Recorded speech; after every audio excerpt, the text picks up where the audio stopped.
الخارجية ما تستسلم لأي محاولة ولا تخلي جدول، تضع جدول بداية ولا تضع جدول نهاية لحركتها.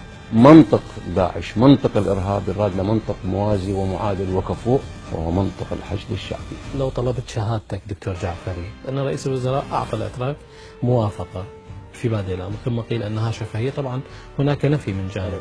لا أصدقه وهو يصرح على العلن، وأصدق من يحمل أو يحكي أو يتهم بأنه قال. هذا كلامك ممكن يزعل الدكتور أسامة النجيفي. إذا حان وقت الرد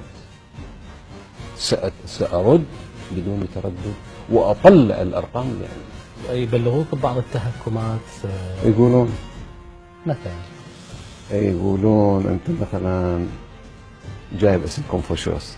ايش بيه كونفوشيوس؟ إذا درت عليه عمي الحديث على كونفوشيوس. يا ابني يا أخي يا عزيزي روح اقرأ، قل له إذا ما تقرأ التاريخ 571 قبل الميلاد، اقرأ الآن 3 دول من الدول تعد بمصاف الدول العظمى.